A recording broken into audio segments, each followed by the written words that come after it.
Wait, now you're gonna have to explain what giving Tweety Bird means, if not an innuendo. It's not. When something's It's like giving. Like It's like someone gives head, right? Like, you see how like No. the term is being lost here upon me? No, when something is like giving, it's like It's like manifesting.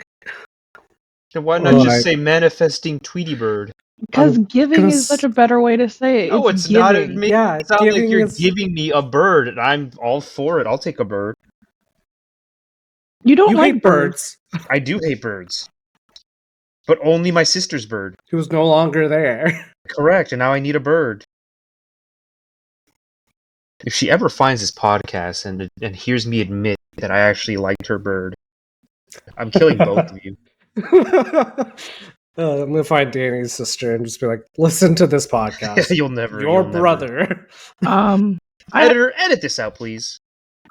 Make sure it doesn't see the light of day. No. Harpreet's our editor. Yeah. I'm your editor, I'm your HR, I'm your social media person, I'm your CEO. You're the guy who doesn't pay me? I don't need to pay you, Danny. you pay me in exposure. Exposure to the wrong crowds. Yeah. My dastardly ways have been exposed. No wonder there's an angry mob outside my home. Dastardly bastard in all of New York City. What are you talking about? You're scaring me. Ali, get this away from me. Give me a moment. You'll get 2 moments, and you will be happy about it. I'm curious if that was the... What are you typing? I can hear you typing, you clicking clackety. I'm back. Welcome back. Thank you. Don't thank me, thank democracy. Anyway, so we've accomplished nothing. I don't know what the term... I guess giving means manifesting. Which is strange to me. I'd rather just say manifesting. Embodying. It's like a much more like girly pop way of saying it. No Like, wonder. Something is girly pop, Ali. I guess I'm not. Does it count if I listen to the occasional K-pop? K-pasa? I'm funny. I mean, I listen to K-pop all the time. Alright. Is that technically girly pop? Sure. Okay. I guess another way of saying like giving would be like it's your projecting that something. You're giving a vibe. Yeah, you're giving the vibe of you're giving. So you take off the vibe of, and it's just giving. So it's a lazier way of saying it. Yeah. That's how all talk happens. Why say many word when few word do trick? I'm gonna fucking smack What for what? For what? It's a reference, alright? Yeah, it's from The Office. It's Kevin from The Office. As if our viewers wouldn't know what The Office is. There's probably a bunch of people watching this that have never heard of The Office. I've never seen it. Alright, well. See, Ali... We gotta find a replacement for Ali now. Yeah. We need to replace Ali. We'll find another Ali. Hey! Someone who's named Ali. Just put on like a Craigslist ad. Searching for someone named Ali. I guess I'll just go. You guys can find a new topic. Hey, relax. We all jest here. We joke. Ali's giving. Is that you who wrote that, Ali? The gatoriest gator? No, I didn't. Okay. Well. I still like your name, Ali the Stink. I didn't put that myself either. Sucks to suck. You did put that in yourself. No, I didn't. My keyboard was away from me when you did that. No, I could have sworn I heard you clicking away at your keyboard, Ali. I heard click-clacking coming from... I'm gonna kill both of you. I'd like to see you try, gatorist. Gatoriest? Yeah, that. Whatever the stink.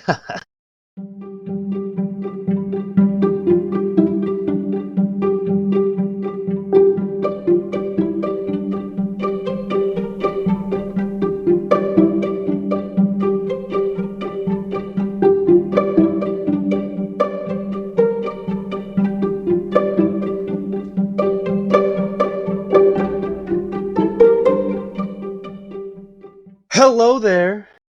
good listeners, or listener, however many may be out there, we bring you another episode of our wonderful, silly little podcast with my co-hosts.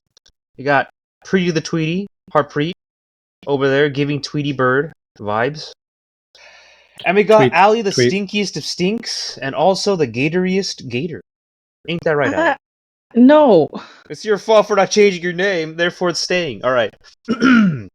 With that beautiful intro out of the way, I'm going to hand it over to Allie, who is in charge of today's podcast with the topic at hand. Harpreet, give a round of applause to Allie. Audience, you two back home, do it. Give her an applause. Alright, I guess I'm the only one. Thanks, Thank Preet. you. That was way better. I should have just waited a little longer. Allie, all on you. Go. Okay. It was my duty today to come up with the topic. I decided to do true crime because I am an avid true crime listener, watcher. I picked a couple cases today with saying that I recommend anybody who wants to know more about these cases. I'm just going to be doing a light summary of them. Anybody who wants to know more, go look up Stephanie Harlow on YouTube. She does great, in-depth coverage of these cases and more details, and she's fantastic. Just look her up. She's not sponsoring us, by the way. She is not, no. She's just a great YouTuber. And if you're on YouTube, I'll put the link in the description. There he goes. Our producer doing work. Appreciate you, Big Chief. Allie, continue on. I guess I'll just start. We are getting started with the missing persons case of Madeleine McCann. So the McCanns were on holiday in, I believe, Portugal. Is that right? Yeah, they were in Portugal, and they were on holiday with 7 friends and 8 children in all. And the McCanns had 3 children with them. That would be Madeleine herself, and then the twins, a boy and a girl. All children on this trip were under the age of 4 and pretty young. This case starts with the fact that the parents, all of them, had decided to do a rotation check on their children every night. Because they decided to go every night to a restaurant that was, I believe, 180 feet from where their children were. An apartment that they were renting out, connected to a resort. And, sorry, I lost my train of thought. They were going to restaurants every night. Yeah, they were going to the restaurants every night to have drinks, some food, but they would leave their children unattended in their apartments. And the adults would do a rotation check every night to go and check on the kids. So one adult would go and walk over and check on the kids. Keep in mind, the 180 feet it took them to get there was as the crow flies. It took them maybe 5 to 6 minutes to walk to the apartments to check on their children. And the first thing to note about this case was the night before this happened, or the morning before this happened, Madeleine did ask her parents why they didn't come to check on them when they cried the night before.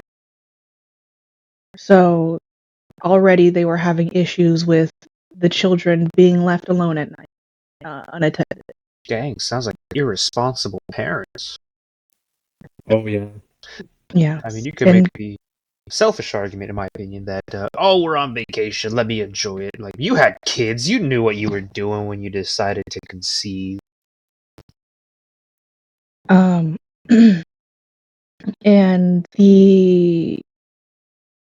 pardon me.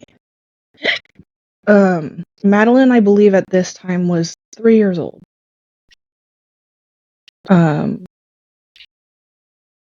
And it starts with the fact that there is a timeline of let's see, it was at 2000 hours. Is that the way to say that, Danny? 2000, yeah, it's about 8 o'clock. Yeah, around 8:30, they left to start their dinner, and they essentially started their rotation watches. So it doesn't say exactly when they would go to check. It was roughly every half an hour to check on the children. I also want to point out the fact that both of the parents for Madeline were also physicians. I'm pretty sure this was a physician's trip. They were all doctors. Mm. So keep that in mind.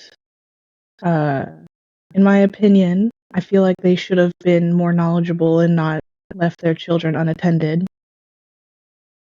Physician's trip. What does that mean? Like, they had to go here to learn, or is it just no? a vacation? Everybody in this trip, all the adults, I'm pretty sure were physicians. Oh, okay, so again, it was still a vacation. Yeah, still Not like work. among friends. But there were 8 kids in total. And the kids had a blast sitting alone in an apartment, unattended. Yeah, they were apparently sleeping. But there was a sighting at around 21:15. 9:15, gotcha.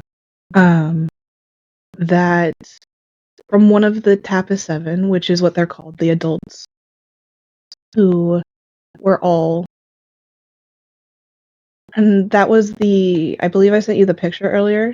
You can see where the tapas bar is and where the McCain's apartment was. So you can see that they had to walk along a public street to get back to their apartment to check on the children. At one point, one of the adults who was going to do her rotation did see a man carrying a child,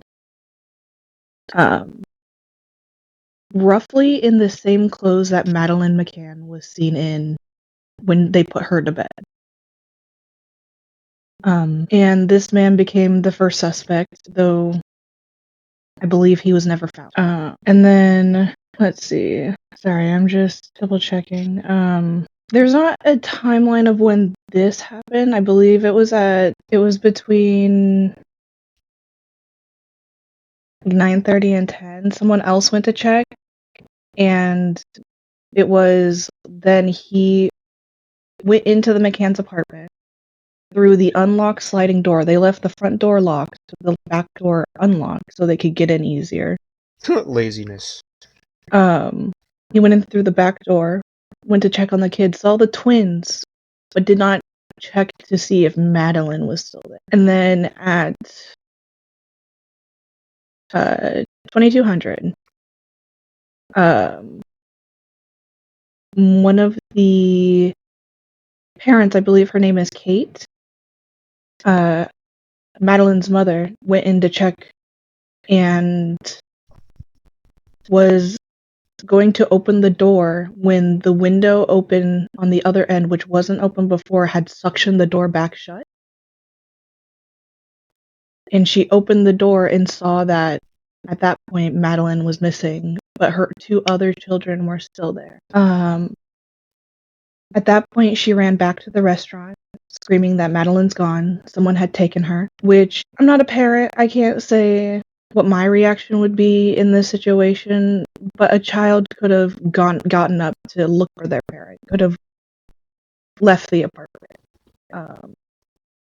I find it interesting that she immediately jumped to someone's taken her. How long have they been on this trip for?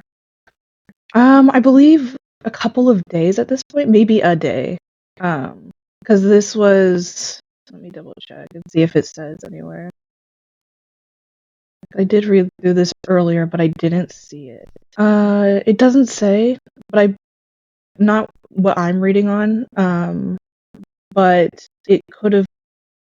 It was at least a day because she had mentioned how Madeline had mentioned that they cried the night before when they had done the same thing, and no one had come to get them to check on them. And that is reported from her parents that she did herself mention at some point, hey, why did no one come and check on us when we were crying? And that was the night she had asked her parents that the morning of her disappearance. And at that point, 10 minutes after, the father sent one of the other friends to the resort's reception desk to call the police. And at around 22:30, the resort activated its missing child search protocol. 60 staff and guests searched until around 4:30 in the morning. And she was unfortunately never. That truly is unfortunate. Yeah, that is unfortunately all we know about this case at the moment. I think there have been a couple of updates where someone at some point thought she was Madeline. Because it's at this point been 17 years. Jesus. So there was a girl who thought she was Madeline on TikTok, and it went pretty viral because she had blonde hair like Madeline. She had the same blue eyes, but the thing about Madeline is that she had a brown spot in her eye that made it very distinct to tell like who she was, and she had the same kind of mark in her eye. I was So a gonna lot of say, did the imposter also remember being kidnapped? well, Madeline was 3 at the time, so it's hard to know what. To remember, yeah. Yeah, that went pretty viral for a while, and I believe that woman did get DNA tested, and it came up to be not true. She was not Madeline. And I do believe there is a suspect right now who they think did it. Let me see. Yeah, there is a man who is currently a suspect. I believe they did name him. I'm not gonna name him mainly because we don't know if he did do it. It's not confirmed yet.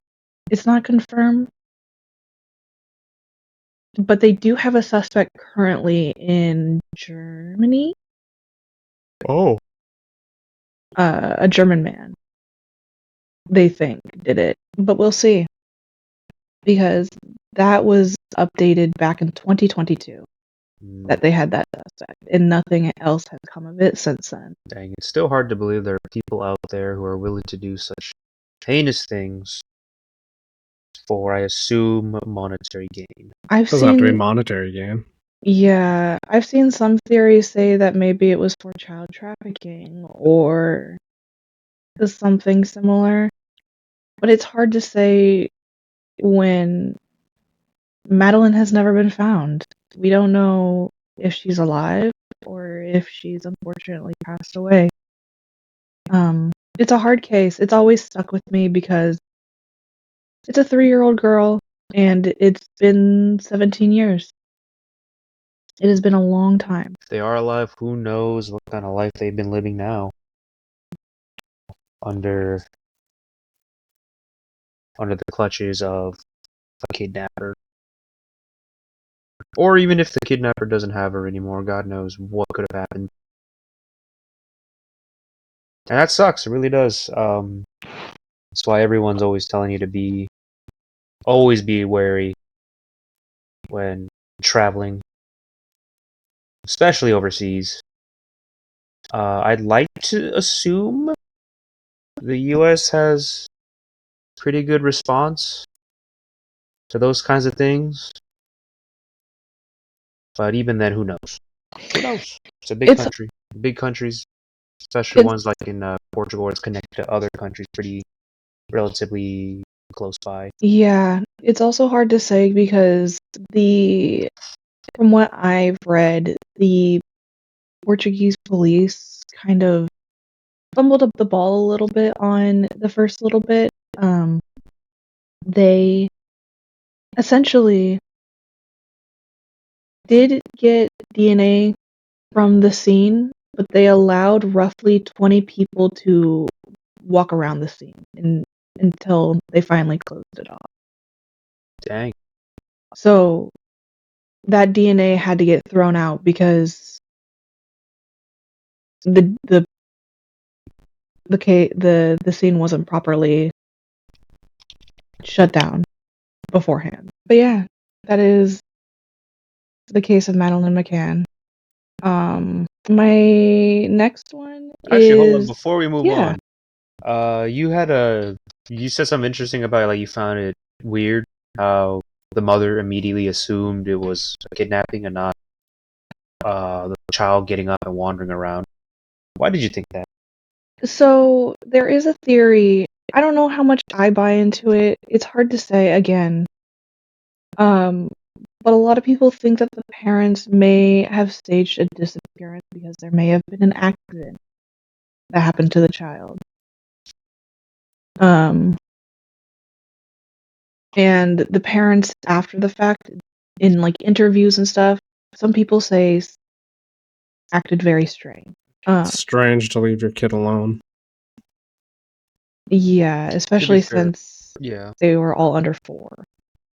You could chalk that up to just negligence and absolute selfishness for wanting to prioritize their own happiness, I guess, you know? Their own fun. Yeah, their own fun, that's the right word. Fun. Their own fun over, their children.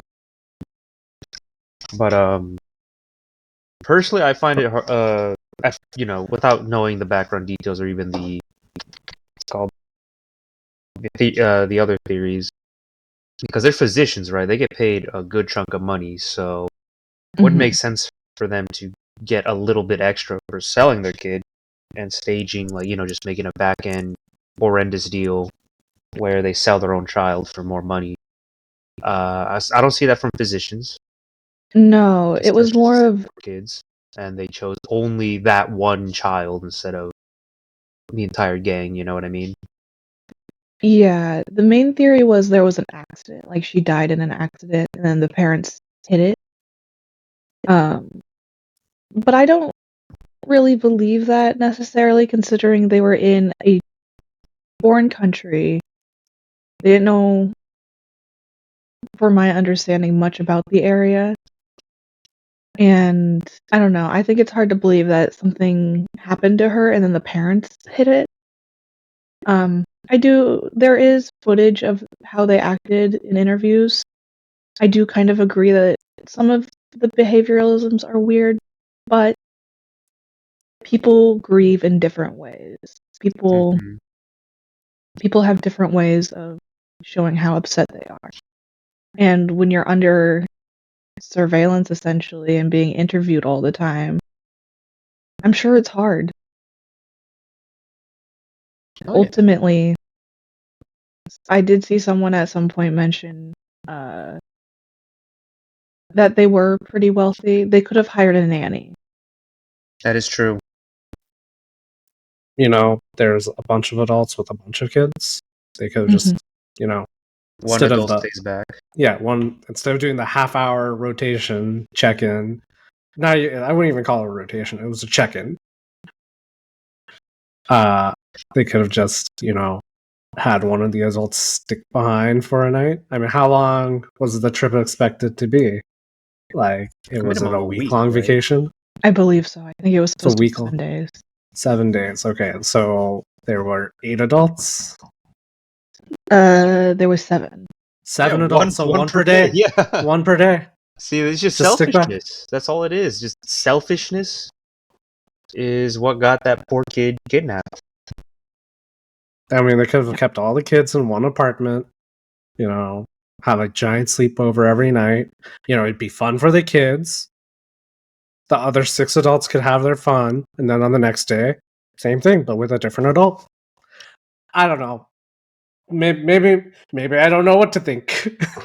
No, see, this sounds pretty sound. I mean, like, again, this whole story just bubbles down to the adults were selfish, extremely selfish for not wanting to just one adult gets left out for a day, right, for a night to watch the kids, and then swap out, and then boom, everyone gets a majority of the nights to have fun. That's like the cost-effective way. They could have done what Ali was saying, is hire a nanny, Yeah, that or too. like a babysitter. They're freaking rich physicians, I assume. Well, I don't think they were American, right? They were British.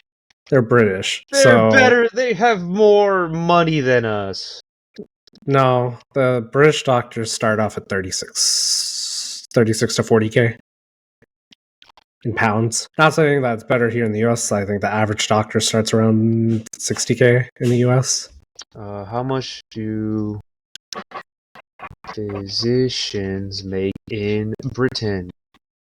It also could have been different back then. Who knows? I don't know. Because this was back in 2007. Pounds to 143,000 pounds. Maybe that's a lot. I don't know. Do I want to do the calculation? Fuck it, why not? I have to think England's more expensive than the US. The fuck is a pound sterling? Is that what they call it? Yeah, it's pound sterling to dollars. I think it's like a 1 to 2 conversion. One pound is 1.2 Oh, USD. Whoa. Oh, God. Okay, yeah. That's Is that a lot? A lot. I could have sworn it was like 1 pound is like. I thought it was 1 pound was one like. Now's not the time to be looking up conversion rates, because I'm pretty sure the American dollar is dropping the worth of it right now. That's okay. I still wanna know. No, the pound sterling is also dropping. Oh, interesting. Yeah, so they're closer together now. The last time I checked, it was like 1 pound sterling was $1.50, and now it's $1.25. So they're equally dropping at the same rate. Yeah. Or similar, or faster rate. What the hell? I don't know about faster rate, actually. 41,300 pounds is about $51,232. Which is about the same as a doctor starting in the US. Depends on how long they were doctors, depends on whether their specialization. You make more money the longer you work as a doctor. 51K a year. Yeah, I make more right now than a doctor starting out. Dang. If they're going on retreats, surely they have more than basic amount. Well, you also have to think that the way it works in Europe is different than here in the US. You do need things are more expensive, but you need less of it because there's a social framework, safety net to everything. Cool, don't care. We're talking about their monies. All right, how about 100? Yeah, that affects their money. So 100,000. They can go on vacation at a lower rate, at a lower cost rate than here in the US. Anyway, we're gonna go down the middle and say they make. Actually, I'm not gonna make the assumption. You're probably right. Who knows how long they've been in practice for? And whatnot. I think, in my humble opinion, they probably could have afforded a nanny. If now, all seven, are we talking bring one over from the UK, or are they taking the risk and hiring a Portuguese nanny? They could have taken the risk. But I also think that if they really wanted to, all 7 adults could have pitched in for a nanny. Yeah, nanny. Whether that's from England or from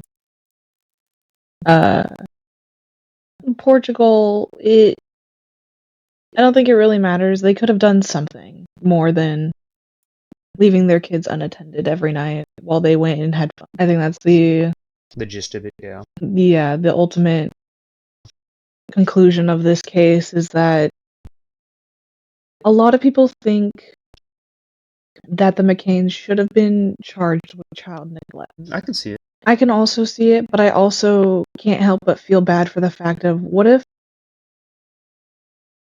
I'm sure they've thought about it and they regret a lot from that night if they really didn't do anything and they just lost their child. Like, yeah, slap on an extra freaking charge on top of that. That'd be salt in the wound. Yeah, so I'm sure they feel terrible for what they did, and I'm sure the friend who went and checked on their kids and didn't actually check to see if Madeline was there still feels bad about it too. Like, it's a complicated case because ultimately the parents should have been more diligent, but at the same time, you don't want to rub salt in a wound that's really a terrible wound to have for a parent. Mm-hmm. I get it. Yeah. I mean, it's not like they're ever going to make that mistake ever again. But even then, yep, the reminder's killer. The reminder is killer. I think we're ready to move on to the next one, I guess. Like, that one's just... Yeah, there's no happy ending to that one. Okay, give me a second to pull up the other one. This one you guys may have heard of because it's a lot more recent. It is of a woman named Gabby Petito. Do you guys know of Gabby Petito? Right? No, sorry, I was muted. You're good. So Gabby Petito's case starts with a woman named Gabby. She ran a vlog, I believe, channel, and Instagram of trips that she would go on. She enjoyed cross-country trips and traveling and all that kind of stuff. She loved being outdoors. She bought a Ford Transit Connect van and transferred it into a camper van. So her and her boyfriend at the time, Brian Laundrie. Oh, I do know this one. Yes. The slow build. He said the guy's name, and I was like, "Yep, nope, I know it." The slow build up of that. Yeah. So her and Brian Laundrie could go on a trip together, cross country. Nice. They started this trip on July 2nd of 2021. They visited places like the Monument Rocks, Great Sand Dunes National Park and Preserve, the Zion National Park, Bryce Canyon National Park, the Mystic Hot Springs, and much more. Now, on August 12th of 2021, there was a 911 call to report that a couple later identified as Brian Laundrie and Gabby Petito were fighting in front of a co-op in Moab, Utah.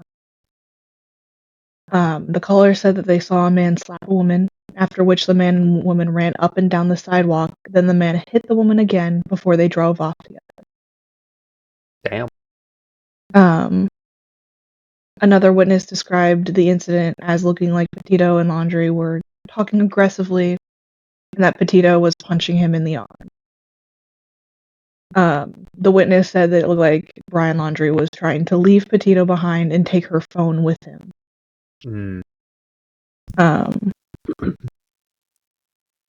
There is body cam footage of this, of the traffic stuff that came after, because they had the description of the van, so they were pulled over after being caught also driving erratically on the road. I have seen the body cam footage, And it is a little sad because Gabby is very clearly upset and crying, and she tries to downplay the physical altercation and kind of put it on herself a little bit. I never understand why people do that. You know, you're hit. Right? There's no, oh, I deserved it. Unless you are physically attacking somebody else and somebody has to come in, and in order to stop you, smack you in the face, maybe you can make some arguments there, but I don't know. Sorry, continue, Ellie. Domestic abuse is very tricky because you love the person. It can make you you don't want your loved one to get in trouble. Or you don't want to be the cause of another angry outburst from, because say the police don't do anything, then you're left with your abuser. And that is a good point. Like if you trapped yourself like going on a cross-country trip, you kind of made a mistake. He was trying to leave her without her phone already in Utah, which is not where they're from. They're from Blue Point, Florida, I believe. Jesus. How long has she known this guy for? Unknown. I don't think, at least I don't know how long they knew each other. They had been dating for quite a while, though, at this point. Dang. If they've been dating for a while, but I'm sure there was like that trust built, and then the immediate, oh shit, when you see what they look like at their worst. Yeah.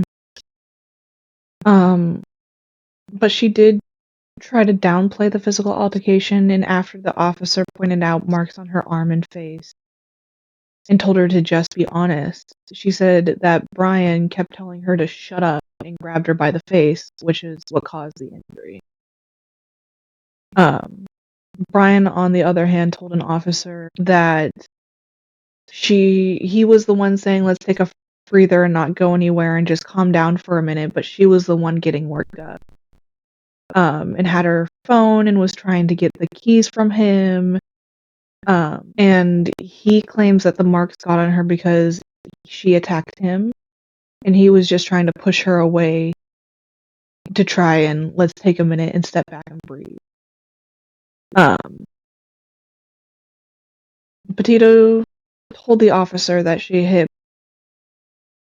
her boyfriend first and asked the officers not to separate them.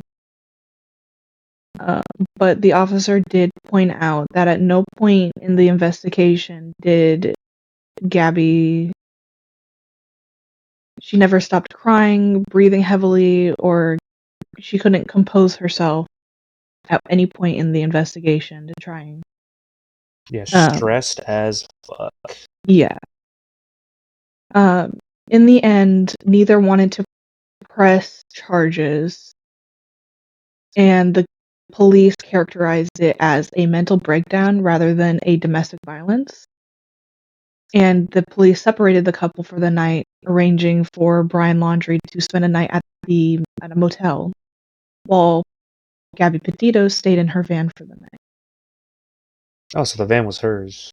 The van was hers, yes. Okay. And that was on August 12th of 2021. On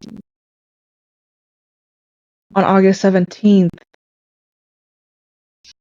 Brian Laundrie left Gabby Petito and took a flight back to Florida to supposedly close a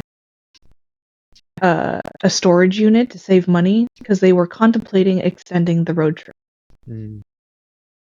And then he returned August 23rd to rejoin the trip. Gabby Petito's mom said that she last spoke to her on August 25th, and August 25th was also the final post that was made on Gabby's Instagram. I believe her account is still up, so anybody who wants to could go and look at that post and see what it was, but I think it was just a travel post where she was talking about how she was enjoying her trip. 2 days later, on August 27th, They were filmed at a Whole Foods on CCTV in Wyoming. And then there's a ton of eyewitness accounts of people seeing them on, I think the latest was August 29th was the last time. Let me double check. August 29th was the day that a witness stated that she picked up Brian Laundrie from a hiking trip by himself, and Gabby was not seen with him then. I believe the last time she was seen was the 27th to the 28th, because they were camping at a campground. But he was picked up by himself on the 29th and refused to be let off at his campsite. He was dropped off quite a bit before that and then walked back to the campsite by himself. But he did hitchhike. And on that same day, on August 29th, Brian Laundrie called his mother. And when the conversation came to an end, his tone changed. And his father contacted him a little while later, and Brian told his father, Gabby's gone, and that he may need a lawyer. Yeah. And on September 1st, Brian returned alone to his North Point home in Gabby's Ford Transit Connect. It was at this point that, I believe it was on September 11th, after not hearing from Gabby since late August, she was filed as a missing person. 4 days later, Brian was named a person of interest, and his parents hired a lawyer. And then at that point, his parents refused to talk about it to anyone. Anything that they said came through their lawyer. And then nobody knows exactly when, but people believe on September 13th, Brian left his home and did not return. Some people say he did return, but a lot of reports also say that the police mistaked his mother for him and that she was just driving his car.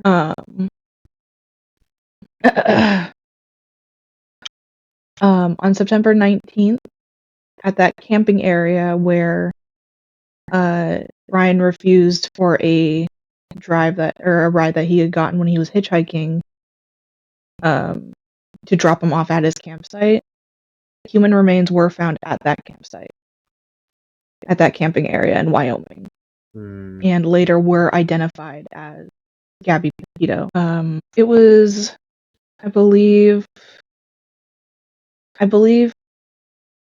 on September 23rd, he was issued an arrest warrant. Oh. Because he used Gabby's debit card to obtain $1,000 or more. And then he was essentially missing at this point, because no one knew where he was. His family didn't know where he was. His sister was telling him in interviews to surrender to the authorities. But it was on October 20th, and that was, he was missing for quite a while, but October 20th, his skeletal remains were found. Oh. What a twist. And I believe his cause of death was concluded to be a suicide. Now, there was a notebook found with his remains.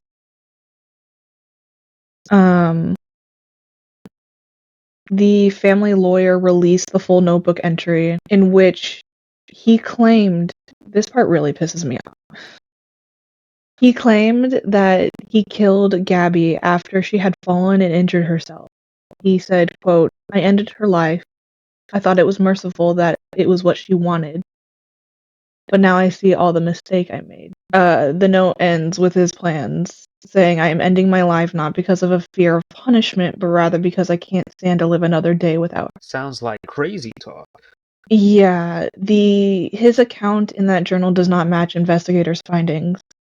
They did believe that he was someone who didn't want to own up to what he did, and he was trying to find some sort of justification for those actions. So, I personally do not think that she got injured and then he killed Put her her down because like a horse. pretty much. Her cause of death was strangulation, which isn't like what you see in the movies. It takes a long time. Yep. And it's very personal. Yeah, that's like the big thing with strangling. It's like more like a passionate action, right? Like more emotional when it comes to actually strangling instead of, anything else. Yeah. And there is anybody who wants to go and look it up and see it. There is footage of the body cam of when they were pulled over for the domestic abuse allegations, and it's sad to see, because especially knowing how it ended. Because as someone who has watched a lot of true crime, I think watching it, I could tell that Brian Laundrie, in my opinion, Guilty. allegedly, was trying to put all of the blame on Gabby, while she was also trying to put the blame on herself, which is a very big sign of severe domestic abuse. Oh, yeah. And it's sad to see it end like that, because from all accounts, Gabby Petito was a person who loved nature, who enjoyed going out and having fun in her own ways, and Brian Laundrie killed her because he was a small little man. Yeah. Yeah. See, oh man, that's the thing, right? You think you know people, right? But it's really hard to see someone at their lowest point, right? Whether that's like, depression lowest or like dark lowest. There's like that difference. But in my honest opinion, right? If your significant other is willing to hurt you, doesn't matter if they apologize. If they're willing to hurt you, that's a no-go. That is a violent individual. And once they are at their lowest, God knows what they could do, right? So the moment douchebag McGee, put his hands on her, that should have been an instant. No, this guy's dangerous. And it was her van too. So when the police again, she had that opportunity, I think, where like once they separated her and from the dude, I think would she be? Yeah, she'd have like her own like legal rights, right, to just say, all right, I want nothing to do with this guy. I'm driving away. He can figure it out. You're getting into very tricky territory with that, because you're getting into victim blaming territory, which is No. See, what I'm saying is like that could have been a possibility, but again, like the mindset that she had, it's unfortunate, right? Like you said, she was blaming herself, and that sucks. And in that case, I guess she was like just trapped. I really don't know how else to say it other than like it's just really, really unfortunate. There are different paths, like life could have taken them both, but at the end of the day, it's like this is the reality we're in, and it sucks. It sucks at the very end, no matter how you look at it. Yes, no matter what's his face? I can't even be bothered to remember his name. Is guilty. There's just from what you said, from what like the sources you pulled, he has been in the wrong. He's always been in the wrong, and just my overall point that I was trying to make is like for anyone who cares about my opinion, if your significant other is willing to hurt you, that's an instant red flag where you should you should most likely just leave. Right? If they have to resort to like hurting you, it's a no-go. It's just a no-go. And if you do feel trapped, there are resources to help you. Mm-hmm. Hopefully the local police department will help you out and separate you and try to keep you safe. But again, crazy people will do crazy shit. You're gonna add you on have any thoughts? You guys covered it all. I know. I only really know about the case because of. Well, it was a mixture of things because, like, it highlighted like the disparity between like the media's like showcasing of missing peoples. Mm. So like everyone was covering that case, but there was like, I guess in the same like decade, another 700 other people that went missing in the same area that didn't get the same media coverage. That's the only reason I even know about the case, because it popped up probably on like TikTok or something. Probably. Oh, I wasn't using TikTok back then. Maybe Instagram or Reddit. And you know, it's ultimately very sad that this stuff happens. But it's even worse that it's not covered. Not all these other cases are not covered with the same spotlight. I guess same spotlight as this. I think the term came out was like missing white woman syndrome, because it's always been the media that focuses on white women that go missing instead of Native Americans that go missing in the same area, or other people of different different marginalized groups. Mm-hmm. So it's difficult to understand why media coverage is so specified or so spotlighty with which people it puts on for like these missing people's cases. So yeah, it's just unfair. Like which cases get the spotlight and which don't.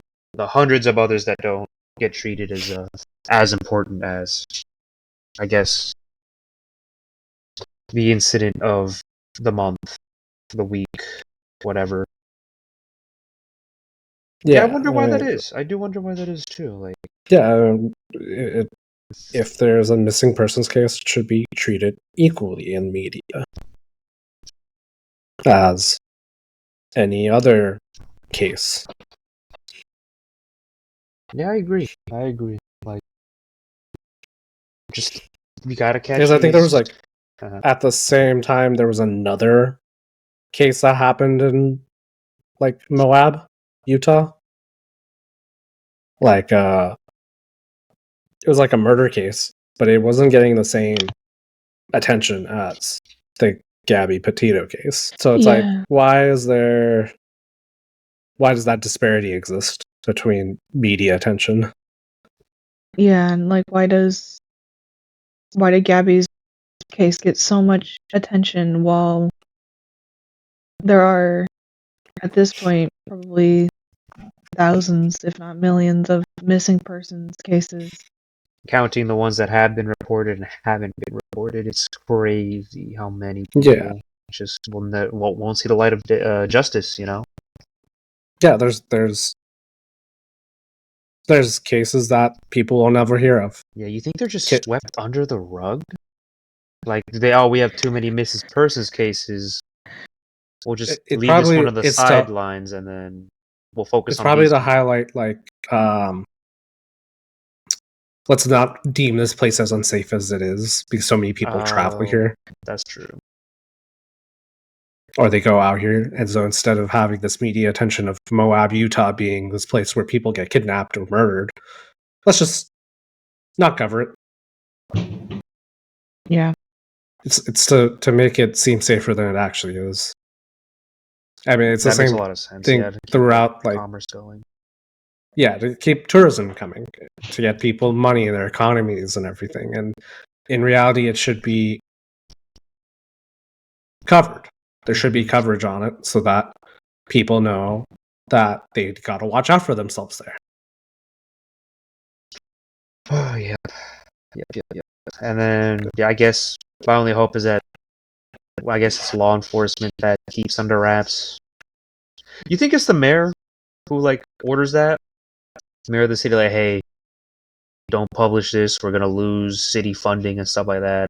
Just catch the killer in the backlines. Or is it just law enforcement themselves? I think it would be like a politician. It's probably a conjunction between media coverage, or like the news media, police, and like politicians.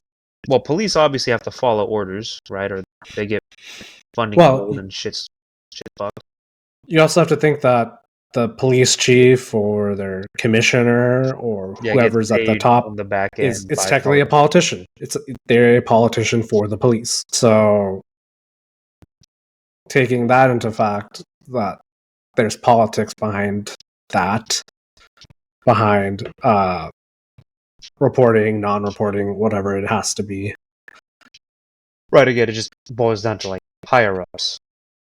When it comes to just overall just politics. Right? I would think the average cop would be like, well, we should still be covering this case. Yeah. I would hope the average cop, average detective, is on that. Again, does not necessarily mean that it does. I would assume as well. Like, again, I want to assume. That's it.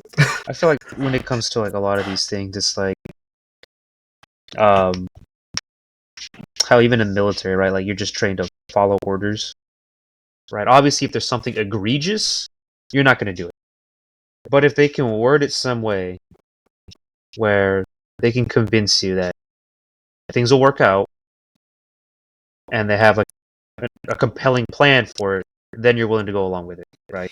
For example, again, this is a horrible example, but it's something that, hopefully will illustrate my point a little bit. Where, average cop, right? Say they have good morals and stuff like that, right? They get these cases, right? Like, Jesus Christ, that's 3 people missing in this month alone. What the hell's happening here, right? And you're starting to wonder. You start talking to like your coworkers, your other officers, like, hey, why aren't we like publishing all this information? Like, that's 3 people in a single month. That's crazy. We might have like a serial killer, like a kidnapping ring going on. Why isn't this being pushed out?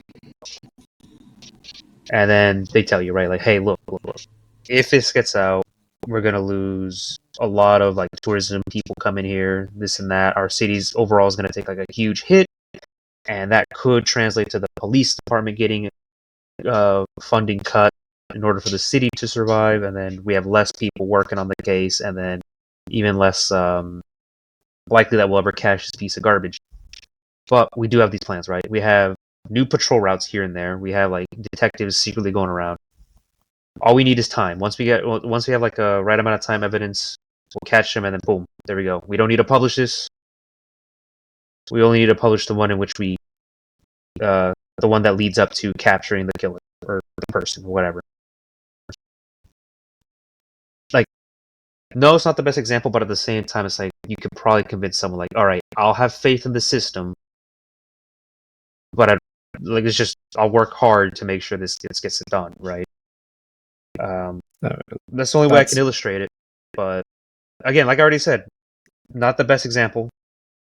I feel like that's also how a bunch of cold cases happen. Yeah, cold cases happen. Again, so many cases that we never know of because the backside politics to it all. Yeah, and in cases like these, it's like the ends justify the means, which of course we may or may not agree with. I personally don't agree with it. The sooner you catch this guy, the better. And sure, you might take like a short-term hit in terms of like tourism or whatever, but the sooner you catch the douche, the better.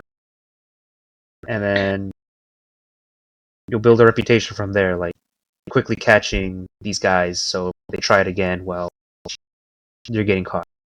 This and that. I don't know. Thoughts for both of you? Hello? I think. See, look, I don't again, think. it's a slippery slope. Yeah, I don't think there's an excuse for.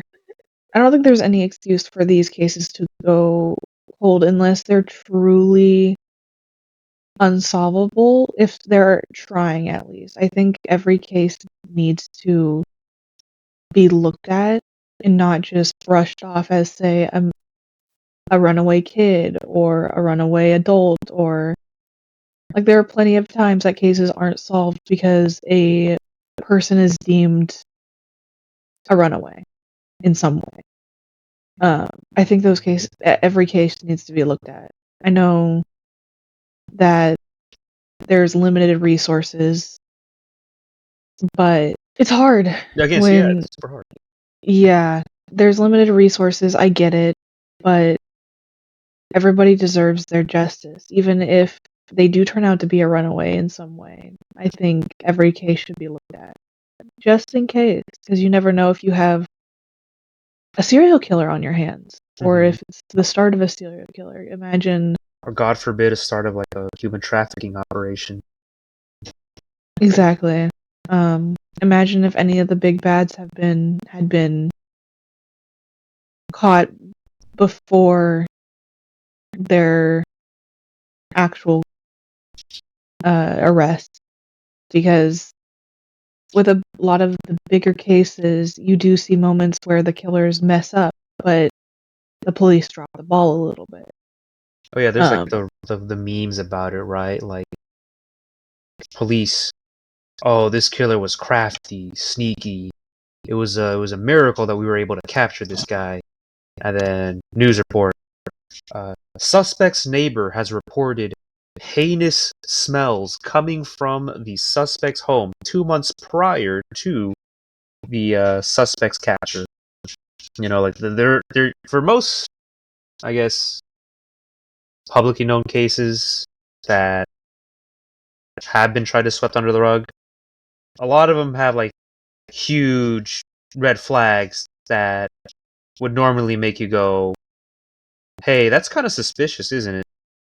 And yet the police don't act on it. I don't know if it's for legal reasons, like for the smell one, right? Like you can't really go off of just something smelling, right? Like that could just be them being unhygienic, and it's no reason for a warrant. But for other things, you know, I'm sure there is like crazy patterns, you know, that would make anybody, even a high schooler, raise their eyebrow like that's weird and worthy of surveillance. But in most cases, I feel like what's blocking officers is just the law. Yeah. But who knows? Who knows? I'm not an officer, so I wouldn't know. I can only play devil's advocate here.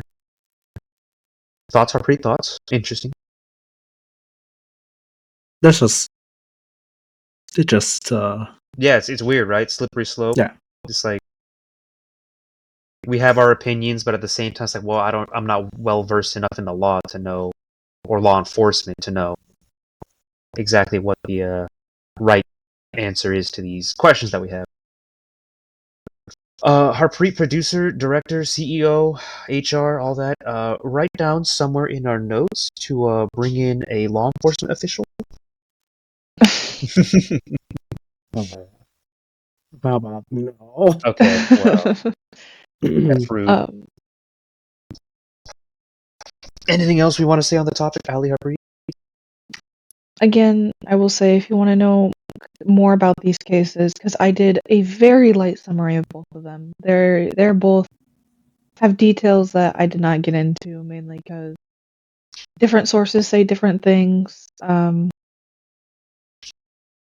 Sometimes, so just look up Stephanie Harlow. She has videos on both cases where she goes in depth on both of them.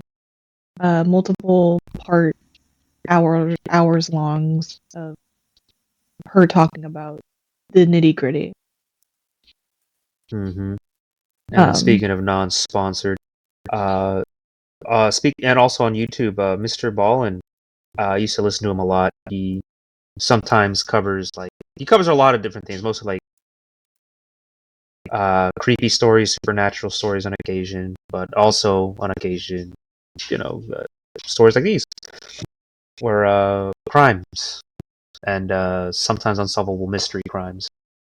And I love the way he does his storytelling. So again, another person you could probably check out. Again, not sponsored. Wish we were. Mr. Ballin will never be on our podcast because he doesn't know we exist. But whatever, we can dream. Ali, you know what? What was her name again? Stephanie? Yeah, Stephanie Harlow. Send her an email. Invite her to the podcast. She's got like her own podcast to take care of, and like surely she can make a day out for us, so it's all right. We'll work it out. We'll work out the details. Anywho, I'm sure she would laugh at my barely coverage of both of these cases. I'm sure she's a kind individual who wouldn't laugh. Probably. Or at least laugh not in good faith, not in bad. Yeah, she'd be like, "Oh, this little tried. This little person, she tried. She tried her best." But I think we've covered that well enough, I'd say. We had our thoughts and opinions on that, which again, crazy stuff. It's just sad. Yeah. I only wanted to do 2 cases because I know how sad it can get. Not everyone can watch or listen to true crime as much as I do or any other true crime girly does. It's hard to listen to sometimes, especially when any videos or anybody gives the specific details of how they were murdered in the case. Those can be very hard to listen to. Graphic. Yeah, it's why I didn't go into too much detail on specifically Gabby.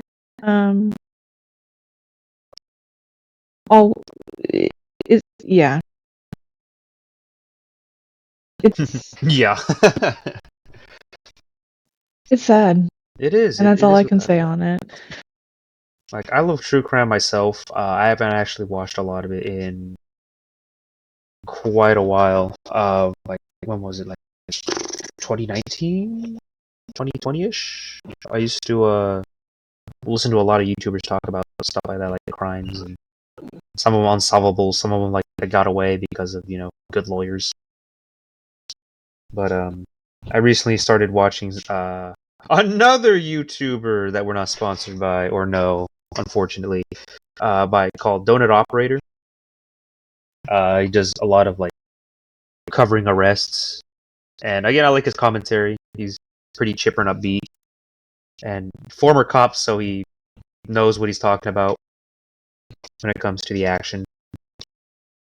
But yeah, those things, they're still really interesting to know about, and all that. But yeah, crazy world we live in. Crime always exists. I want to blame it on just human selfishness and greed. Usually, I mean, those two are probably synonyms, but whatever. Crazy world we live in. Any other thoughts, Harpreet, Ali? I don't have any other thoughts. Harpreet? No thoughts. Head Brain empty? dead. Head empty. Okay. What next, my friends? What next? We could always yeah. Could always switch the tone up. No, consistency, Harpreet. You yelled at me earlier for trying to deviate from consistency. That's consistency of the format. Okay. I'm a format Nazi. Okay. Oh God. Oh, we need to blur that word out. I'm a format Yahtzee. There you go. I am not associated with Harpreet Resources and Enterprises. I want that known here and now. The Heartbreak Resources, otherwise known as HR, Yeah. does not condone this message. Mm-hmm. I don't know. We could always. Do you guys still have your "Am I the asshole" stuff? Jesus, that is a 180 in the tone shift. But yeah. I don't know. I mean, yeah, I have mine too. All right, I think me and Harpreet will do one each, and I think that'll cover us. It sounds good to me. Who's going first? Harpreet, you can Ali, make us guess a number. What the fuck? Give us a You're range. just not ready? I could go Okay. first if you want. No. Give us a range. Okay. Tell us. Dear listener, he's being a very big weirdo. Anyway, continue. Are we leaving this in? Yeah, totally. Why not? Yeah. We're goofy individuals. Guess a number between 1 and 7. 10. I'm sticking with 7. 5. Danny was closer. Danny goes first. Nice try, Harpreet. Thinking playing it safe 5, 50-50 shot. The number was 8. I was aiming for the lower end. You picked the upper end, and I was like, 5's gotta get it. You could have jumped the gun and said 8. Doubled down. You would have gotten me by surprise. Like, 6. oh, Jesus, I would have gotten 6. Dude, imagine if it was 6, we'd both be tied. And then we'd have to go at the same time and just talk over each other. Damn it. Opportunity lost. What was the number, Ali? You were going to say 8. Oh, dang. That was right on. You were right there. You were right there. Dude, I'm legendary. Okay. I'm going to read this one verbatim. Y'all ready? Doesn't matter. You're ready. I am a professional athlete sponsored by a gym. So it's my responsibility. Hold on. What's the post called? Am I the asshole? How about you understand after reading the post? No. You gotta read the the title of the post. This is my post, and I'm gonna decide. Danny, read the post name. This is for people. This is for the people. Read the post so that they can search. They have to be able to search this. Why would they need it? I'm saying the entire thing. No. What if they want? What if they want to read the comments and everything? They need to be able to find the post. They'll never find it. Danny, read the post name. No, what I'm gonna do is I'm gonna read the whole thing, and at the very end, I'm gonna read the post name. No. I'm sorry. Are you Danny? Are you reading Danny, I can stop this recording. You can stop the recording. You're gonna ruin the podcast. That's what you want for our viewers. I'll stop it and I'll start it when you read the name. You're terrible. You know what? I'm gonna read one sentence and then one word for the post. One sentence, one word for the post. Oh my god! And you are gonna suffer. You are gonna suffer. Do you want me to do this to you? Because I will. Ali, tell him he has to read the post title. Why does she get to dictate what I can and cannot do? Dear listener, the brothers are fighting. This is not fighting. This is merely having a gentleman's discussion. Ain't that Danny, right? Read it from the top. Read the post name, and then go down. Read the post. No. I am a professional athlete, sponsored by a gym. So it's my responsibility to share promo content on social media. That's always been fine, but a recent situation with a friend has left me super uncomfortable and questioning whether I was insensitive. I gotta check to make sure we're still recording. Alright, good. A few weeks ago, this friend signed up at the gym where I'm sponsored. During one of her first sessions, she forgot to bring a towel. According to her, one of the personal trainers reprimanded her while she was using a machine, speaking in a loud and intimidating tone. She felt so uncomfortable that she left the gym crying. When she got home, she told her husband, who immediately went to the gym, canceled her membership, and filed an official complaint in their complaints book. A formal process in some countries, for example, Portugal. A few days later, I posted a photo on my Instagram stories promoting the gym. To my surprise, she replied to the story with a super hostile message. When I asked what was going on, she said that if she were an influencer, she'd never do something like that to a friend. She ended our friendship on the spot. It was shocking because we had been close friends for over 2 years. People even said we were like bread and butter. This situation has had multiple personal and professional consequences. 1. My boyfriend used to be business partners with her husband, and she also helped manage their company. After this, they ended their partnership because she became completely hostile. 2. Her husband has a history of toxic behavior. He criticized people behind their backs, including my boyfriend, despite the fact that my boyfriend did most of the work for the company, and never acknowledged his efforts. I've even heard him make disparaging comments about me directly to my boyfriend.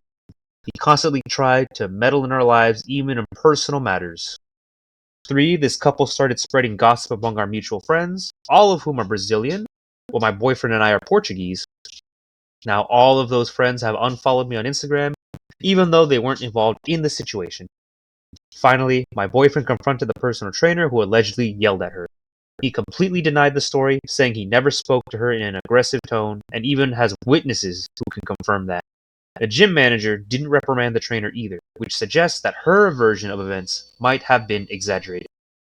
So now I'm left wondering, was I insensitive for continuing to promote the gym, or was her reaction over the top, ending the friendship over something unfounded?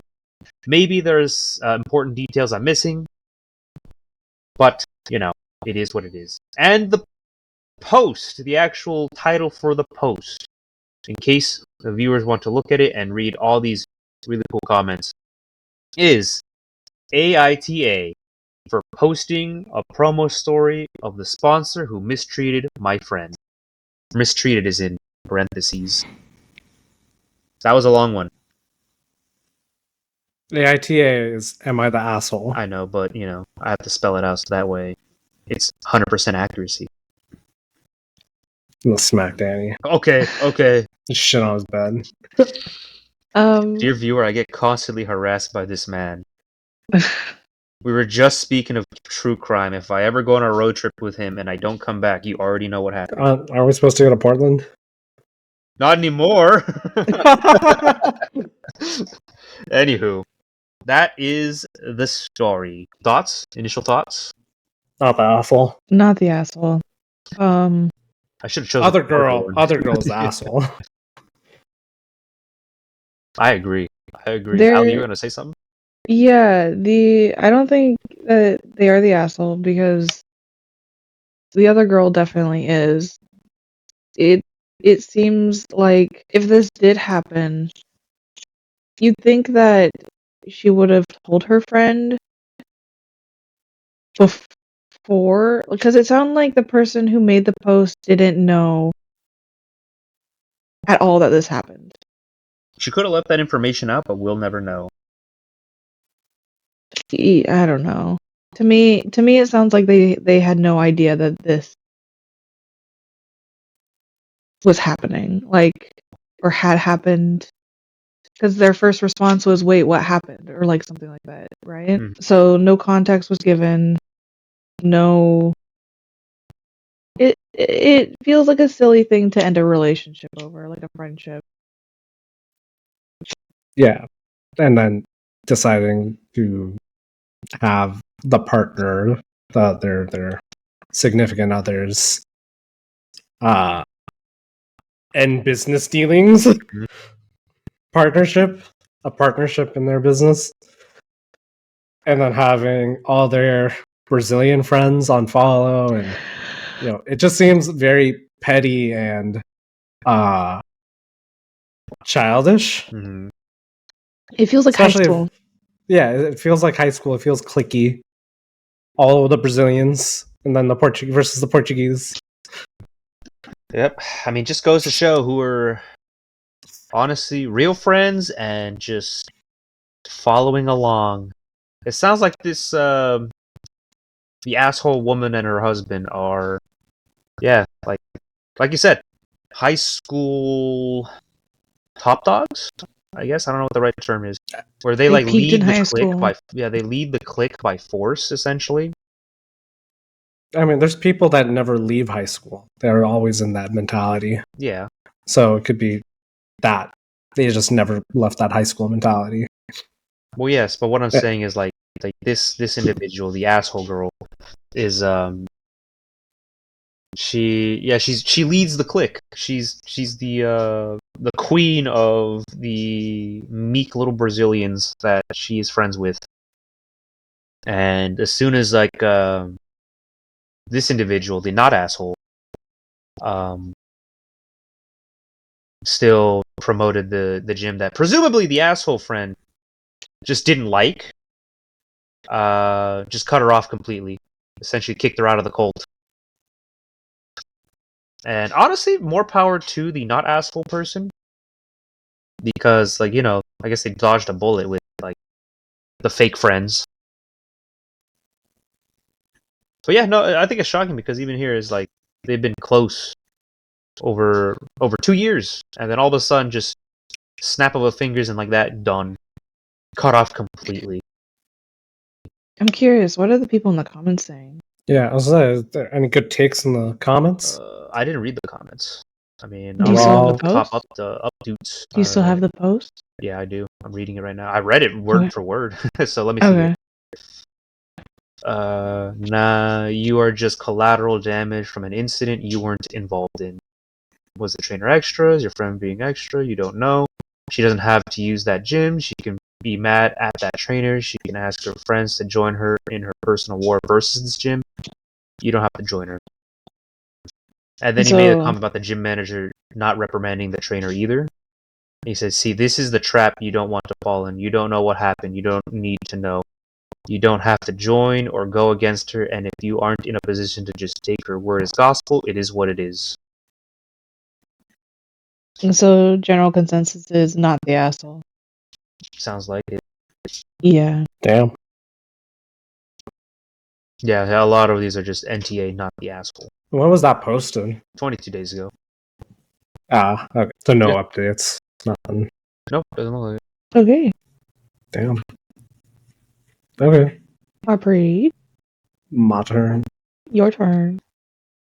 It's called Am I the Asshole for Telling My Girlfriend I Have Every Right to Defend My Home After Someone Started Kicking My Door In? I, 27 male. Huh? Oh, no, continue. I, 27 male, and my girlfriend, 26 female, have been together for 2 years. I'm a black man raised in the inner city. She's a white girl from the suburbs. We grew up different, and normally that's okay, but last week someone tried to break into my house, and it started causing problems. I'm taking care of my mother now that she's getting up in age. She just had surgery on her legs and cannot walk. I need to stress this. She physically can't support herself, so I'm doing everything for her. Her bedroom is in the back of the house, right next to the back door that leads to the porch.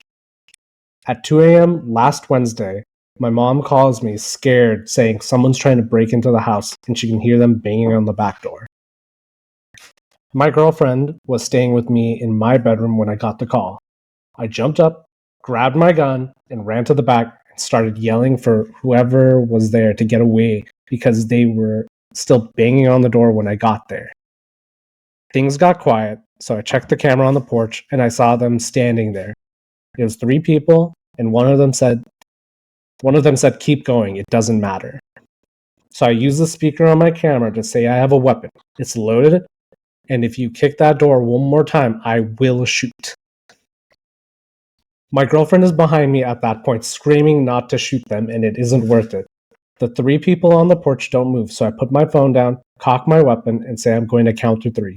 And if you aren't gone by the time I get to 3, I'm firing. As soon as I counted 1, they ran away. And my girlfriend was screaming at me that there's never a reason to threaten to shoot someone ever. I told her we are not having this conversation right now and we need to call the police. Yes, I should have done it earlier, but I was too worried about my mother to think about it. The police get called. They come out and see shoe prints on my fence and on the back door from where they were kicking and started patrolling the area but didn't find them. When the police leave, my girlfriend starts yelling at me and saying she can't believe I'd be willing to shoot someone because I kicked my door. I said it isn't about the house. It's the fact that my mother is laying in bed, helpless, just a few feet away from the door, and they could have done anything. Stole things, killed her, raped her, a combination. I have no idea, and I wasn't taking any chances. She says there is never a reason to hurt or kill someone ever, because violence isn't the answer. It just makes you like the person you're hurting. I told her the only reason she thinks violence isn't the answer is because she's never had someone try to physically harm her before. And I'm not going to apologize for what I did, because I had every right to defend myself, my home, my mother, and her. She's been angry at me ever since and will barely even speak to me. Try to consider her perspective. I really am, but I'm not going to give up my ability to defend myself because she doesn't believe violence will ever be necessary. Am I the asshole? Fuck no. No. No, yeah. When I read this, I was like, hell no. You know what? I would have... If that's really what she wanted to believe, right? Obviously, I wouldn't actually do this, but I would have told her, right? All right, go over to them. Go over to those 3 people and tell them to stop. Go ahead, tell them. Get rid of them. Go. Use your words and see how that turns out. Yeah, because he did give them a verbal warning first, and they said, doesn't matter, keep doing it. Like, some people are crazy. You never know what they could do, so it's best to be overly cautious than underly cautious. Mm-hmm. Overestimate, don't underestimate, because you never know. Like, yep. I think he said it best. White girl, lived in suburbs, safety all her life. Jesus, she doesn't know. She had like the dumbass superhero mentality without the superpowers. Oh god. Yeah. She'd be a great politician, though. Don't try to kill these criminals. Just let them rob you, maybe rape you if they're feeling like it, and then let them go on their way. See, no harm, no foul. Dumb asses. I do like these comments for this one. Like, not the asshole. Tell your girlfriend that if she cannot handle you defending your mother, then she is not the woman for you. Yeah, I agree wholeheartedly. Like, screw that. Not the asshole. Your girlfriend's reaction is completely out of line. You're protecting your mom and your home from potential harm. That's instinct. Her privileged background clearly doesn't give her the same perspective on self-defense. It's understandable she's scared of guns, but her anger is misplaced. You did what was necessary to keep everyone safe. Hopefully she'll eventually understand, but if she can't grasp the reality of your situation, that's a problem. You did the right thing. Yep. Like, absolutely did the right thing. Yeah. Yeah, I just can't believe it. People like that exist. Like, they're just oblivious to the evil that certain humans can unleash. And then they expect other people who have seen that evil, who are willing to fight against that evil, and tell them, you're wrong for fighting against the evil. Like, oh my goodness. Like I said, throw her out there. All right, go ahead. Go up to those 3 individuals and tell them to stop. Tell them to leave. And see what they do. Yeah, I mean, like, the biggest thing is, like, if somebody's trying to break down your back door, why would you not try to defend yourself? It's like, there's a couple of comments that are just like, hell, maybe she knew them. Maybe she can do them, yeah. Like, the comment after that was, honestly, that's what I was thinking. It feels off. Why was she not concerned about his mama? I really cannot stand my mother-in-law, but I don't want her to get hurt ever. Why was she so worried about them, the people breaking in? Yeah, no, again, it's just like this individual, this girlfriend is just completely stupid. Completely stupid. And either she's oblivious to the fact of what danger is, just completely oblivious to what danger is, or unless she was complacent in the robbery, yeah. Yeah, complacent in the robbery or whatever. Or the thing was, like, I don't know, maybe there's so many different potential reasons why she's the way she is, or is in this post. I just don't know. Again, yeah, I mean, I'm gonna go off on a tangent here, but like that's the moral quandaries, right? Like in superhero stories, right? Where they all have like this no kill rule, right? Be better than the villains. Like, look at Batman, right? How many people has he inadvertently... Well, actually, not him. Like, he's caught the villains multiple times, but how many people could have been saved if he just killed the Joker? After the third offense, like, Jesus Christ, Joker, you killed, like, 732 people. I think I can just snap neck. There you go. No more people have to die because of you. You could throw it on to, like, the police, right? How did you let him escape? Or the asylum, how did you let him escape? Their failures cause the deaths, but at the same time, it's like, when there's at some point, it gets to being too much. I know what you mean, right? I can understand that position, right? At what point do you become just insane?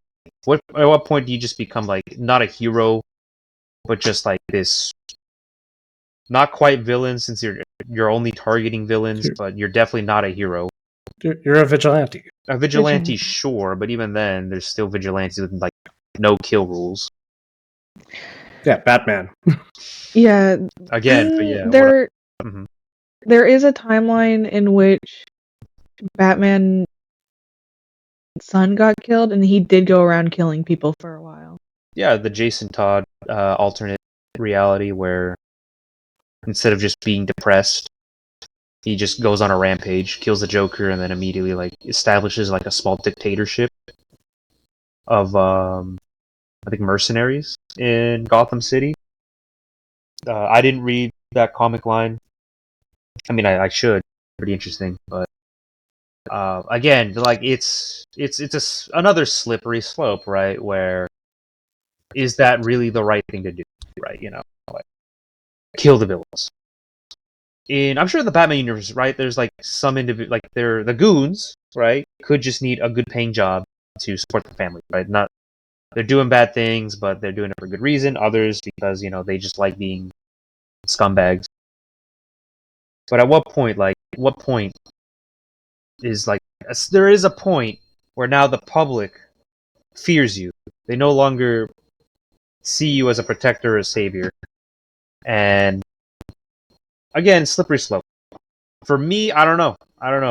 I feel like, because even then, right? Like, even in reality, right? Say wherever we live,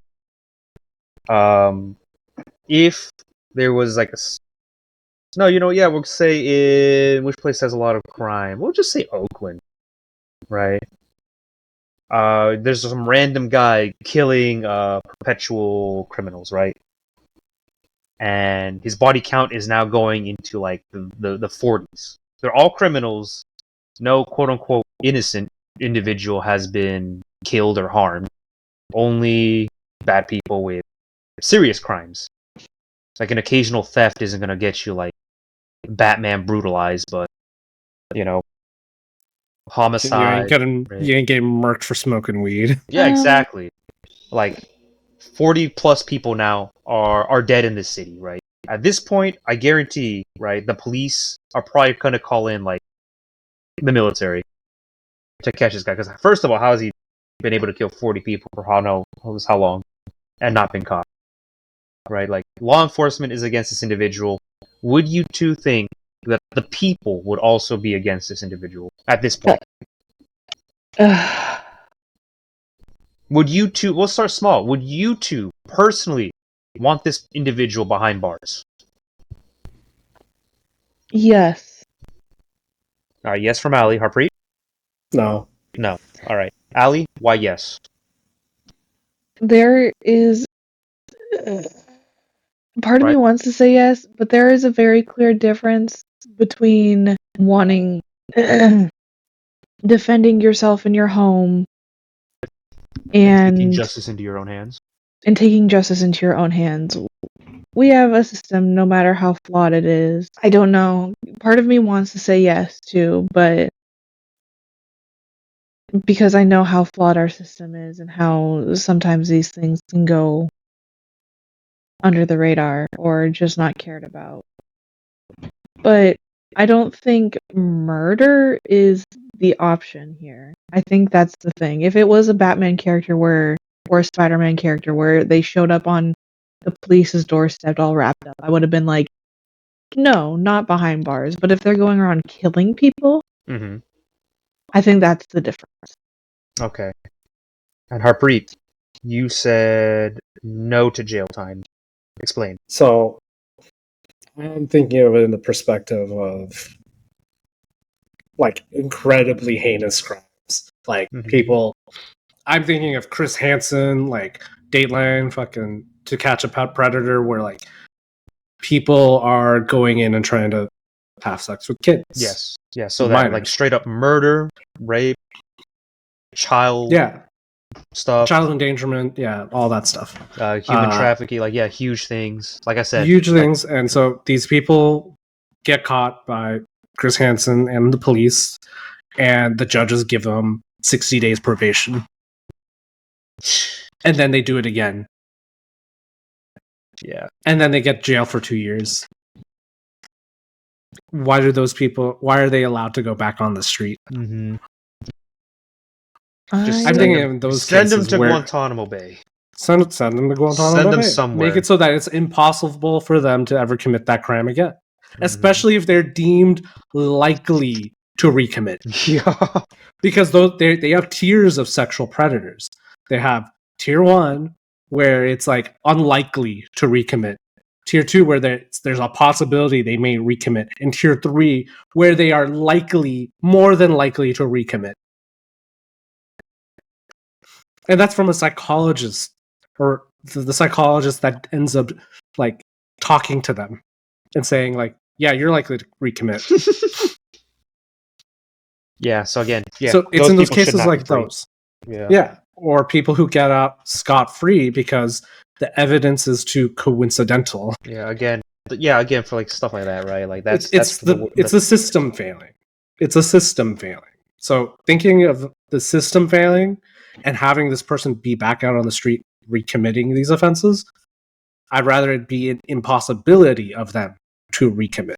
Yeah, I agree. Like, why should a murderer get out after like just 10 years? I mean, there was a case where this mom killed her in the courtroom, like brought a gun in, which is why now there's metal detectors in courtrooms, or courthouses, where the person got like a very limited sentence for not only raping her daughter but killing her. And so she came in with a gun and shot him in the courthouse. I remember that one. I love that case. It's shit like that where I'm like, yeah, because the system's failing that mother. Mm-hmm. The system's failing children that are like or were like her child. Yeah, and it's bullshit. It's bullshit, really. Like, sometimes the system works, most of the time, it's not good enough. I'm not saying it fails, I'm just saying it's not good enough. But, when discretion goes down to a jury, I think certain things, the jury might have... They're not supposed to be biased. Mm-hmm. But what if there is inherent bias? Oh yeah, you can't escape, like in certain areas, right? There's a lot of like, political mindsets where they lean political left, right, or like dichotomous like mindsets that are they're inherently biased, but right. the work is supposed to be as unbiased as possible. Mm-hmm. The lawyers and the judge are supposed to take out the biased people. You're supposed to get a general pool of a jury that is of the population of the area. I'm going to interrupt real quick for a small tangent. I have high suspicion, because I had to do jury duty just once. I have a high suspicion that I got kicked out because I was perfectly unbiased. And it's a good thing for me, because cool, I'm out. But it was a bad thing for the prosecutor, because even I could tell, like, this case is ridiculous. They have no grounds to stand on from an unbiased perspective. This is just a waste of time, and the prosecutor has no grounds. And I think they realized, because I was unbiased and because I realized, like, wait a minute, this doesn't seem right. After hearing it, they kicked me out. Like, the prosecutor decided, like, we would like to have that individual leave. I'm like, all right, cool, I'm out. And I think they gave me the court gave me $20 for my time. Yeah, $20 for fucking sitting in the courthouse for 6 hours. Yep, crazy. Yep. But anyway, yeah. What were you? Are you gonna say additionally, Harper? I don't remember if I was saying anything. Oh, okay. I thought I stopped at that. Okay. Well, it's obviously I'm gonna side with no. I don't think a vigilante should be put behind bars. Because they're doing what needs to be done. I guess is what I'll say. Yeah, I know we're gonna disagree on that, but continue, Ali. Let me hear what you were gonna say. I will say, in those major cases, like where they're doing the heinous crimes, I do think that I would agree with you guys on that. Because like I said earlier, like I tried to preface it, like stealing isn't gonna warrant death. Jaywalking isn't gonna warrant death. What about like burglary? That word. Burglary? Robbery. Yeah, robbery. That's the same thing. No, wouldn't. Well, they're different. Burglary death. and robbery are slightly different.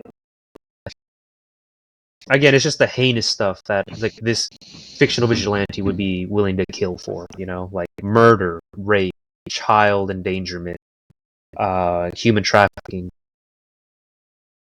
Then yeah, I would actually change my answer then, because if it's specifically those things, and the justice system's failing, someone's got to do something. Mm-hmm.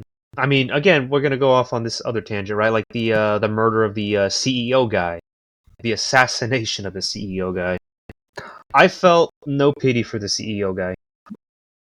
Mario's brother. A lot of information came out about his whatever company he was working under. United Healthcare. Yeah, United Healthcare, and how shady and bullshit they were. So it's all insurance. Yeah, so I felt no pity or sympathy for the death of that CEO. I don't even know his name because I couldn't care about it.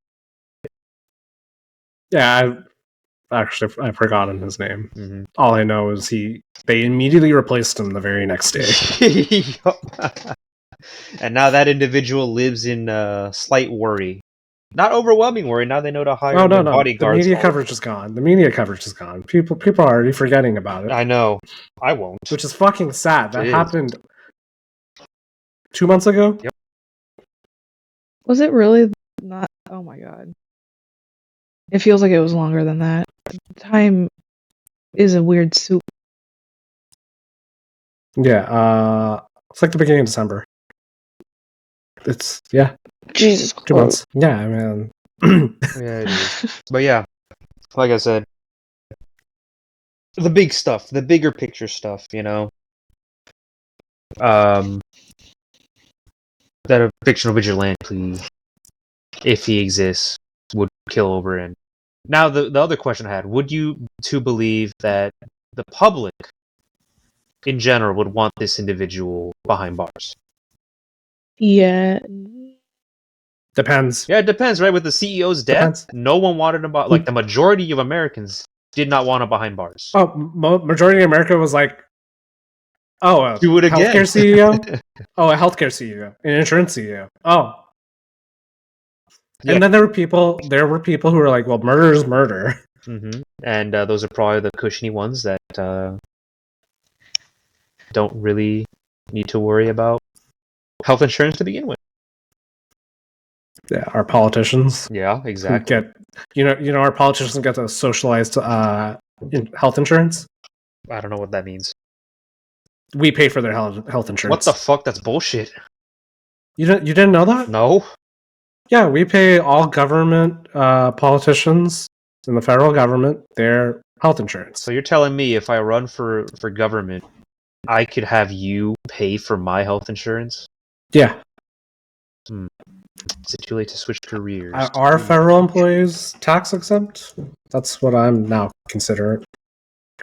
Who knows? Whatever. Working for the federal government, you get like a shit ton of benefits. Maybe slightly less pay, but benefits make up for it. But whatever.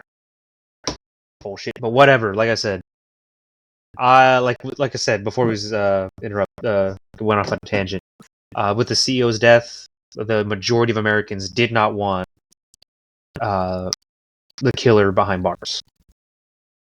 So in this case, I don't know. I honestly don't know. Like with the scale, that was huge because everyone sees like healthcare as just evil, and I'm sure with child diddlers and rapists and murderers and human traffickers, they're also seen as pure evil. But even then, it's seen as pure evil in the jail system or the prison system. So again, it's hard to decide like with individual people if they would support this vigilante or if they would say no to him. They would shun him. I don't know. It's harder to tell with the public. I still want to say it's really close. I think I want to say a slight majority, not even a major majority, a slight majority would support this vigilante. What say you two? I think the CEO thing kind of showed us what would happen, which is most people would be like, fuck him, I guess. Yeah. He was a bad dude? Yeah, fuck him. I mean, think about it in this perspective. They get their healthcare from probably somebody else. They probably don't get their healthcare from the same insurance company that they work for. Why? Yep. Because they know it's corrupt. Yeah, they probably get something that is... Oh, yeah! Like the CEO is like, shoot, if I break my arm, I know my company's not going to cover me. Yeah. I'll go to this one. Yeah, I'll go to this one that's more expensive because it's guaranteed to give me my service. Because I can afford it. That is so bullshit. Oh my god. That's what I'm thinking. I don't know. Dude, all you have to do is... if I was the CEO of United Healthcare, I would not get a United Healthcare insurance. I know, like, that's crazy. All you have to do is go to a politician, sorry, like, I'm calling them ticks, because they're blood-sucking pieces of shit. But, go to find a politician's background, like, what health insurance, oh, this one's gotta be good, what are you investing in? Oh, this, might do that, alright, cool, just pretty much become the shadow of a politician, and hope for the best.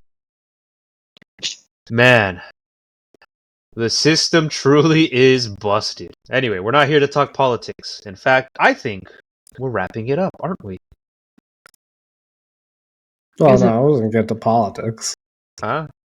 I wasn't going to get into politics. It was more like... get into politics. That's for a different podcast. But yeah, anything else we want to add before we start wrapping up the podcast? All right. I'd say this is a pretty interesting one. We did pretty well. We had some, like, good topics, good talking about. And yeah, I'm glad you guys went on with me with my tangent with the vigilante. We all have AC/DC in this call. Yeah. What?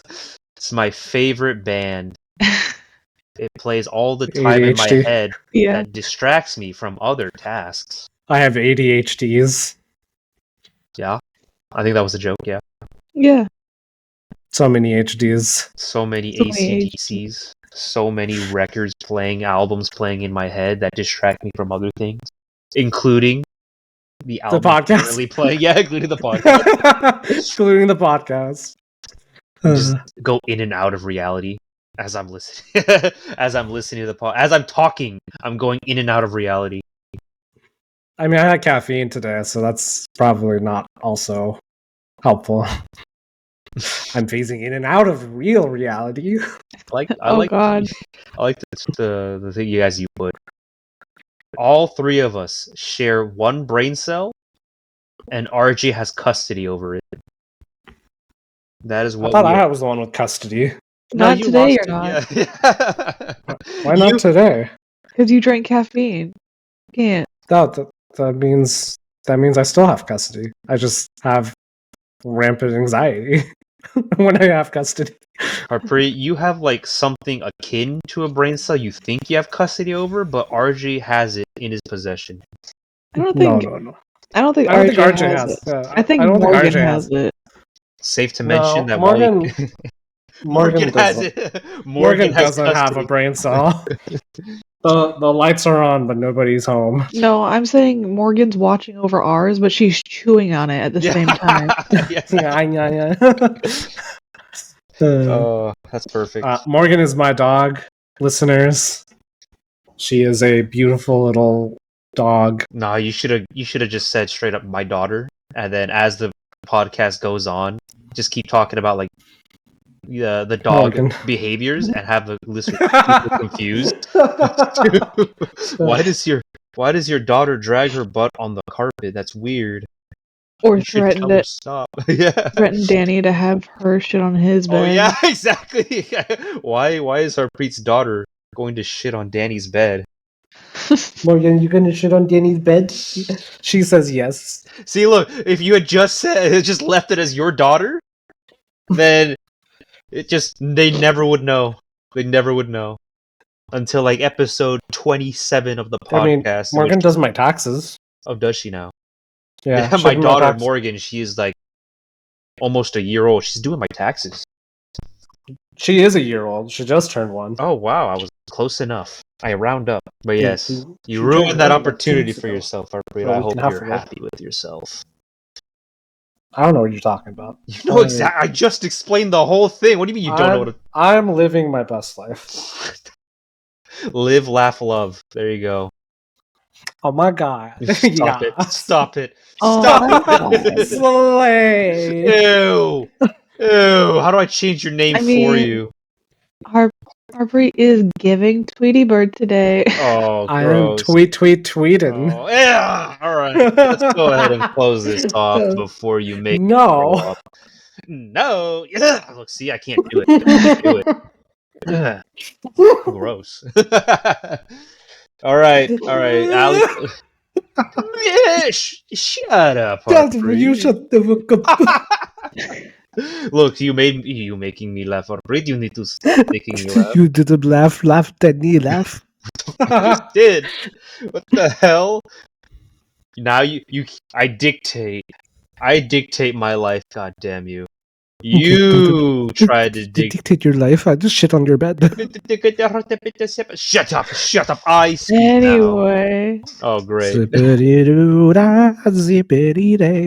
Look, see, and you say you have custody of the brain cell? Yeah, right. Anyway, I'm usually time. the one to do this, so I'm gonna go ahead and say, thank you for listening. I hope you enjoyed today's topic of true crime and Am I the Asshole? And whatever else happened in between. And after, and before. True. God, the worst parts happen before and after, huh? It's the best parts. We will see you next time, dear listener. Bye-bye. Bye now. Bye. Goodbye now. Bye-bye. So long. Goodbye. Farewell. Harpreet, say goodbye. Bye now. Farewell. All right. Way to ruin the accent. Even Ali did it. What is that supposed to mean? It means Tweet, motherfuckers. Okay, I like that one better.